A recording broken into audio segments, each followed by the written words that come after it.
Hey there, my name is Katie Cat, and this is our weekly AstroTarot. Before I jump into the cards today, I want to tell a little story about my past, just to kind of give us some context for today's cards. Now, depending on when you have met me in my life, you may or may not know that there was a phase of my life that I was a go-go dancer, meaning that I was hired by clubs and event promoters to dress up in costumes and get everybody to dance. And I did this for about 4 years. I danced at Rave on the Rocks, which became Global Dance Festival, at different venues throughout town, and then was also hired by private promoters for private events to dance at their seasonal gatherings and things like that.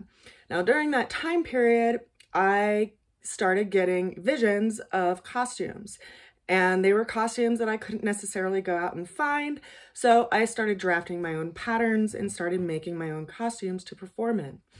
I then was gifted a serger and was a little bit intimidated by the machine. So I started taking some classes at Emily Griffith's School of Opportunity, which was a trade school down in Denver, and did some pattern drafting classes and some sewing classes and serging classes, and really just dove into that art form for a couple of years.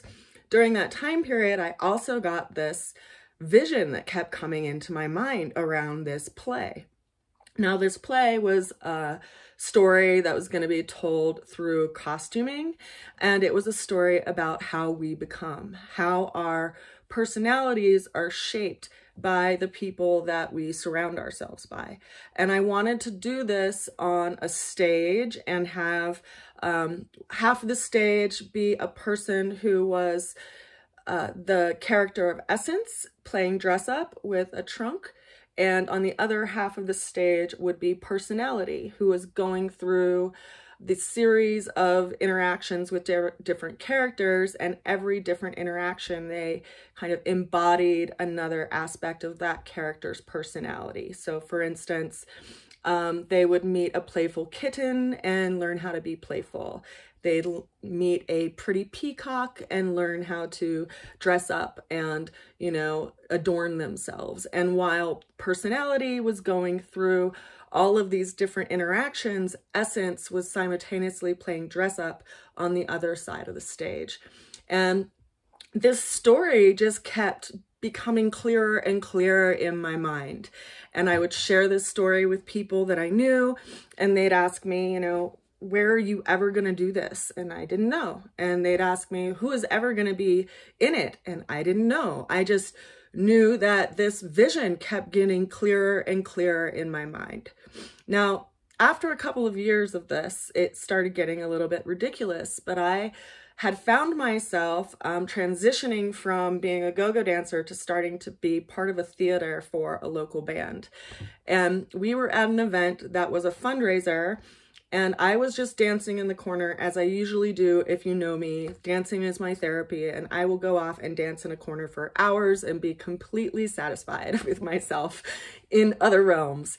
And so this person caught me doing that, and they tapped me on the shoulder at one point when I had taken a break and said, you know, I have this event and there's going to be a stage and I'd love for you to do something. And I was a little taken aback at first, and then I thought, oh, I could do that play. And I mentioned it to them, and they said, yeah, whatever you want, you're welcome to do it. So this was, you know, in December, and the event was going to be happening in, I believe, mid-June, mid to late June. And so I had had this vision in my mind for years, and now all of a sudden I had this timeline that I had to make it happen. And so I started asking my friends and seeing if they would be a character, and they said yes. And I asked my niece to be Essence, and she said yes. And I asked who was going to soon to be my sister-in-law, but was just dating my brother at the time, if she would act as the Fool or personality, and she said yes. And so I got all of these people to agree to be characters, and I started fitting the characters with my costumes that I had been making. And before I knew it, you know, it was interesting because I was one of 4 children in my family, and it got to a point where my parents just kind of got busy, and I stopped telling them about things that I wanted them to come to, because I knew that they had like 3 other things that they were going to be invited to go to. So I just stopped asking. And out of nowhere, my mom reached out to me, and she lived in Michigan at the time. And she said, you know, what is this that I hear that my niece is going to, or my granddaughter's going to be in this play that you're going to be directing and that you wrote and you're costuming? And I was like, oh yeah, I'm doing this thing. She's like, can I come? Of course. And then my dad reached out to me, and he said, what is this that I hear that my granddaughter's going to be in some play that you wrote? And I said, well, yeah, I'm doing this thing. And he said, well, can I come? And I said, well, yeah, of course, but mom's going to be there. And he said, well, that's okay. Can I still come? If you're okay with it, that'd be okay. And I'm like, well, yeah. This was already lining up to be pretty interesting, because my parents hadn't been in the same room since they had been divorced, or gotten divorced, like 10 years prior. So before I knew it, all of my family was going to be there. And the event, it was time for the event, right? And I looked out in the crowd, and my mom was there, my dad was there, my stepmom was there, both my brothers were there, my sister was there, my niece and nephew were there, and everyone was getting along, and everyone was in this neutral environment and getting along for the first time in so many years. And the most amazing thing, though, was that at the time, my mom had 4th stage breast cancer. And we didn't know at that time, but she passed away in December of that year, of 2008. And that play, that weekend, what actually turned out to be the last time any of my siblings got to see my mom. Because of course, after the play, she went back to Michigan. And when she got really sick, I flew out to Michigan to be with her, but my siblings didn't have the same opportunity to go be with her. So their last time that they got to see her was when we shared that weekend together surrounding that event. And I share this story because, you know, you may get a wild vision, and you may have gotten a wild vision in the past that you have been holding really close to your heart, that you just, anytime you share that vision with people, they might give you reasons why it couldn't happen, or give you questions to make you doubt it. And yet it's still there, and it's still, if it's still getting clarity, and it's still sitting there, and you're still seeding it and watering it a little bit with your attention, then I want you to continue to believe in it. I want you to grow that seed this year. You know, today is an interesting day. It's January 15th. We are celebrating Martin Luther King Jr.'s birthday today. And there's also some interesting alignments going on in the sky, because we have the sun right now in Capricorn, and it is approaching a conjunction here in a couple of days with Pluto. It'll be the last time that the sun and Pluto are conjunct in the sign of Capricorn for the rest of our lives, because it takes Pluto 248 years to move around the whole system. And while Pluto has been in the sign of Capricorn since about 2008, it's about to leave Capricorn and go into Aquarius. So this will be, you know, kind of the last hurrah. The sun and Pluto will be conjunct, moving into Aquarius together. And Capricorn is the sign of our legacy. It's the sign of our life path. We also have Mars sitting in Capricorn right now, which is adding some fire to that as well, some initiative force. And Mercury just moved into Capricorn yesterday. So we are getting clarity around this vision. You know, what is your life legacy? What is it that you want to leave behind? What is it that you want to build? And maybe it is part of that vision that you've been holding on to. I say that because with the Sun-Pluto alignment, there's an interesting trine relationship. And by that, I mean there's a 120-degree angle happening with another planet. And the particular planet that it is in alignment with is the planet of Uranus, which is a planet of big changes, lightning moments, aha moments, and big shifts.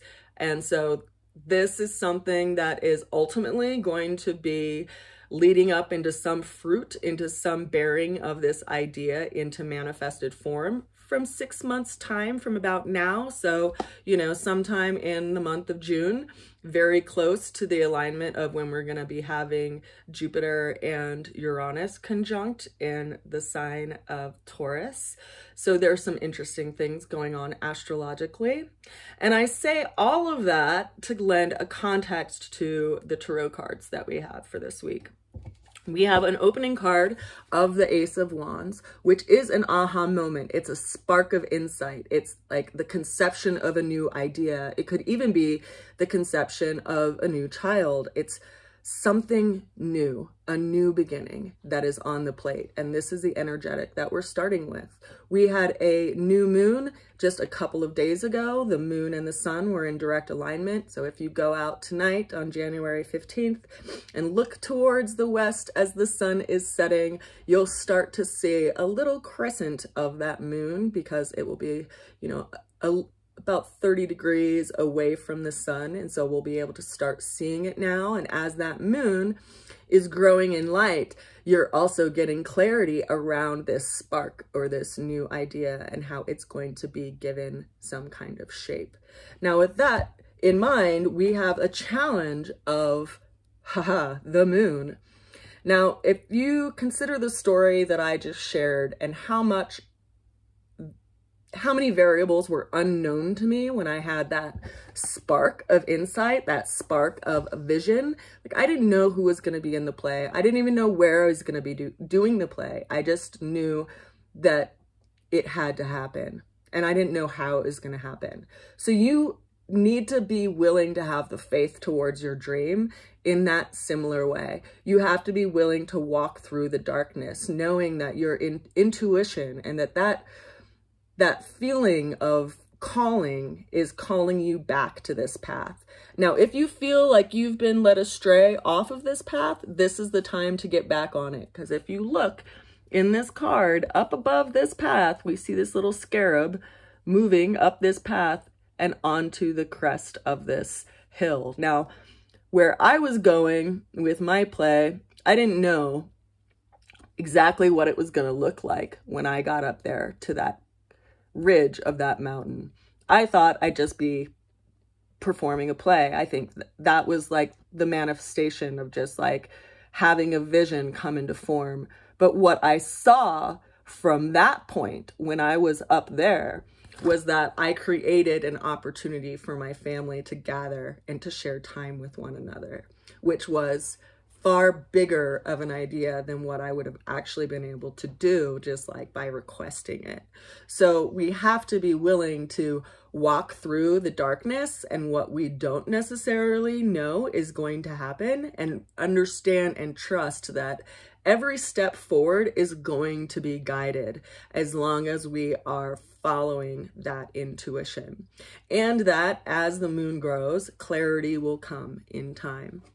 Now, the challenge that we are looking at and dealing with is the Five of Wands. So more 5 energy.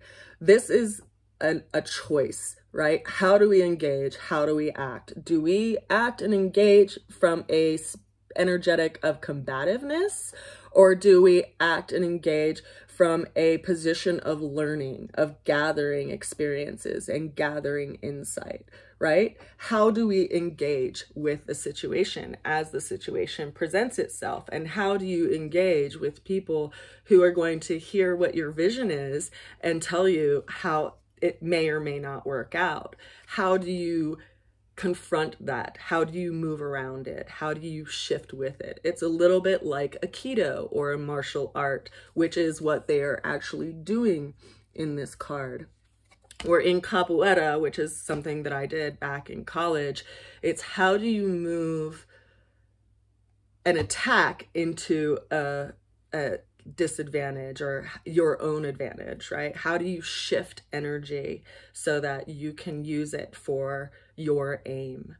Now, when we get to the ultimate outcome, we have an interesting card. We have the Magician, which represents the planet of Mercury, which Mercury just moved into Capricorn. So knowing that Capricorn, it has the animal associated with it of the mountain goat, right? That just climbs the mountain without fear. And we have the energetic of Mercury, who is the envisioner. You know, it's our mind, how we speak about things, how we see things, how we, you know, not only talk about things externally, but also how we talk about things internally, and where we lend our energy and our effort, and how that brings something and calls something into form.